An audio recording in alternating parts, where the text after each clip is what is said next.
Perfect. Let's go on to the Chicago Blackhawks and Chris. All right, so two obvious ones with Toews and Kane. You have to protect them because of the no movements.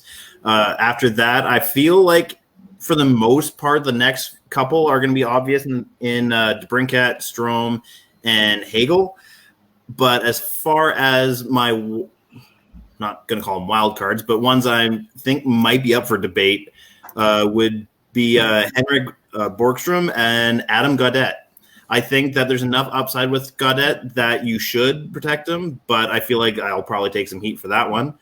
And then for defense, I went with Duncan Keith, Calvin DeHaan, and Connor Murphy. Keith, I think, is still valuable enough that you should protect him. Calvin DeHaan, just due to the defensive depth there, I think is the obvious choice that you have to go with. And Connor Murphy has shown enough promise that I am happy enough to protect him. And as far as the goaltending situation, Lankinen has been the only real bright spot as far as goaltending for them. So that's who I went for the goalie protection. My biggest thing, man, is that you don't have Zadorov over DeHaan. I think that's a big miss on my part. Zadorov, he's a big body. He's younger. He's 26 years old, and I feel like he brings a lot to that defensive lineup. Yeah, he's not quick, but man, he can hit. He can fight. And if push comes to shove, he's a good, solid, defensive defenseman. His offensive side isn't there, but I don't know about DeHaan. DeHaan's 30 years old.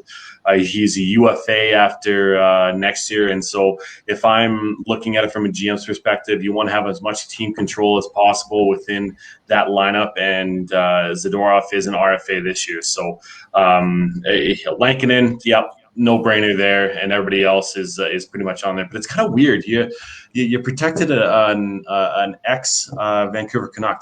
I don't get that, but that's neither here nor there. There's more of those coming. Yeah. Yeah. I just want to make sure that's clarified that Duncan Keith does have a no movement clause. I know they're looking to find a spot for him in the Pacific Northwest, so it's likely that he might waive, but I think there might be a deal involved there with Keith with Seattle if that is indeed where he ends up.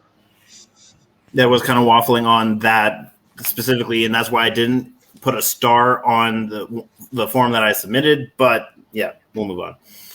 Yeah, I think in regards to Gaudette, to me there isn't really an obvious other forward that you'd say, well, no, you got to have him instead of Gaudette. I don't have much of a problem with that.